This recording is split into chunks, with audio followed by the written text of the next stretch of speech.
দর্শক বন্ধুরা, আপনারা দেখছেন West Bengal news YouTube channel সাদা বাংলায় রাজনীতির কথা।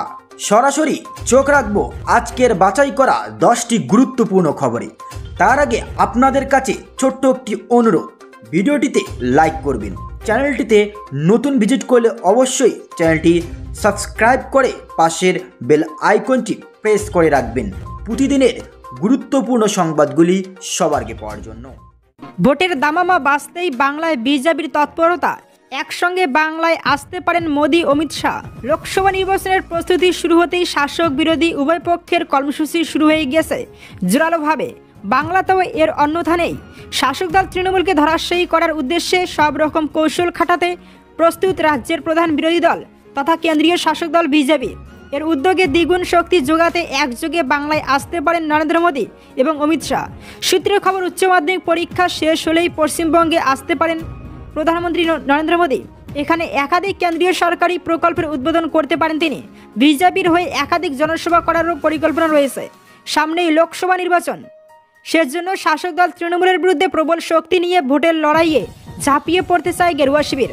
দলের প্রধান সেনাপতি নরেন্দ্র মোদী বাংলায় এলে পদ্ম শিবিরে ব্যাপকভাবে সাড়া পড়ে যাবে সমস্ত স্তরের কর্মী সমর্থকদের মধ্যে। 16ই ফেব্রুয়ারি থেকে শুরু হচ্ছে এবছরের উচ্চ মাধ্যমিক পরীক্ষা, চলবে 29শে ফেব্রুয়ারি পর্যন্ত। তবে শুধুমাত্র নরেন্দ্র মোদী নন, পদ্ম শিবিরের সেকেন্ড ইন কমান্ড তথা কেন্দ্রীয় স্বরাষ্ট্রমন্ত্রী অমিত শাহ পশ্চিমবঙ্গে আসছে বিজেপির রণনীতি ঠিক করে দেওয়ার লক্ষ্যে।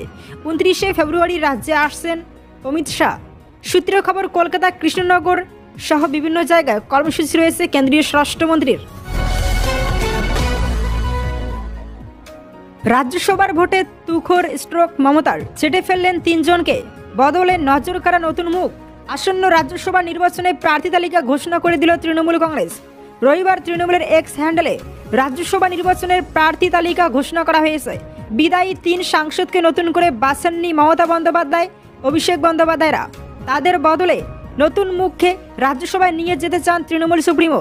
রাজ্যসভার ভোটে তৃণমূলের নতুন 3 প্রার্থী হলেন প্রাক্তন সাংসদ সুস্মিতা দেব, মতুয়া মহাসংঘের সংঘাধিপতি তথা প্রাক্তন লোকসভার সাংসদ মমতা বালা ঠাকুর ও সাংবাদিক সাগরিকা ঘোষ। রাজ্যসভায় আগেই সাংসদ থাকা নাদিমুল হককে এবারও মনোনয়ন দিয়েছে তৃণমূল। পুরনোদের মধ্যে রাজ্যসভা নির্বাচনে দাঁড়ানোর ছাড়পত্র মেলেনি। দক্ষিণ 24 পরগনা জেলা তৃণমূলের সভাপতি সুভাষিস চক্রবর্তীর। মনোনয়ন পাননি সাংসদ আবির রঞ্জন বিশ্বাস ও শান্তনু সেনও। রাজ্যসভায় তৃণমূলের এই প্রার্থী ঘোষণায় যথেষ্ট চমক দেখছে রাজনৈতিক মহল। একদিকে মমতা বালা ঠাকুরকে রাজ্যসভায় নিয়ে যাওয়ার মাধ্যমে মতুয়া মনের আরও কাছে পৌঁছে যাওয়ার চেষ্টা দেখা যাচ্ছে শাসক শিবিরের। অন্যদিকে সুস্মিতা দেবের কাজেও যথেষ্ট খুশি তৃণমূল সুপ্রিমো মমতা বন্দ্যোপাধ্যায়।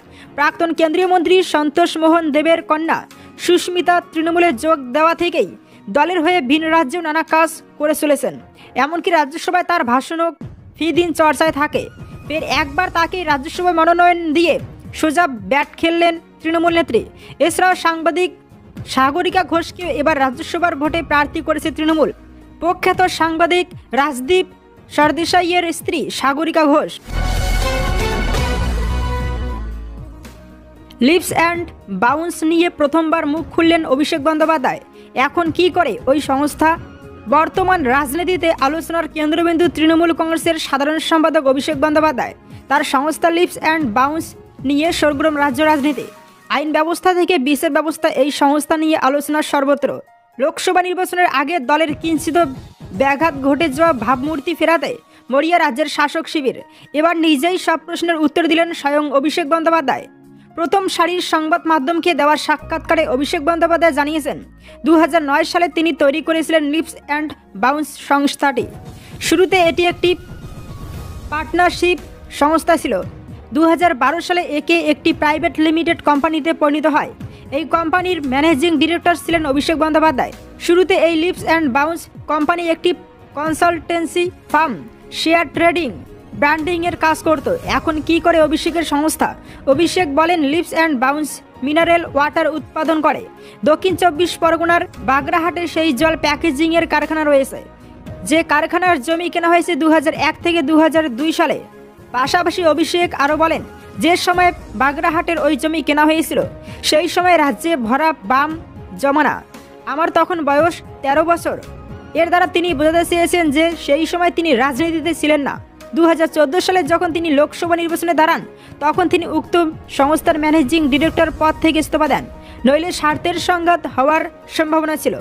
সেই থেকে তার মা বাবা স্ত্রী ডিরেক্টর পদে রয়েছেন, তিনি শুধু ওই কোম্পানির নামমাত্র সিইও পদে রয়েছেন। ঘটনাচক্রে এই সংস্থার এক কর্মী সুজয় কৃষ্ণ ভদ্রের নাম জড়িয়েছে শিক্ষা দুর্নীতিতে। এই নিয়ে কেন্দ্রীয় তদন্তকারী সংস্থাগুলি একাধিকবার তলব করেছে অভিষেককে, নাম বাদ যায়নি তার স্ত্রী মা বাবারও। তার বক্তব্য, এক পয়সার দুর্নীতি কেউ প্রমাণ করতে পারেনি। তিনি বলতে চেয়েছেন যা হচ্ছে সবটাই রাজনৈতিক স্বার্থ চরিতার্থ করার জন্য উদ্দেশ্য প্রণোদিতভাবে করা হচ্ছে। পূর্ব ত্রিপুরার জিষ্ণুই পাচ্ছেন নমিনেশন। ভোটের আগে আইপিএফটির নেতাদের নিয়ে কর্তার বাড়িতে রুদ্ধদ্বার বৈঠক। বিস্তারিত জানিয়ে দেব, সঙ্গে থাকবেন। সামনেই লোকসভা ভোট, এখনও স্পষ্ট নয় মথার অবস্থান। তাই মথার অবস্থানকে পাত্তা না দিয়েই রাজ্য বিজেপির কিন্তু লোকসভার দুটি আসন নিয়ে, বিশেষ করে পূর্ব ত্রিপুরা আসনটি নিয়ে নিজেদের মতো করে প্রায় এক প্রকার ঘর গুছিয়ে নিতে চলেছেন।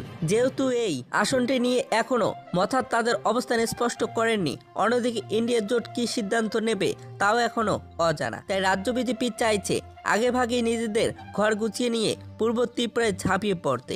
যতটুকু খবর, এই আসনটিতে দলের একটা বড় অংশ চাইছে জিষ্ণু দেববর্মাকে প্রার্থী করতে।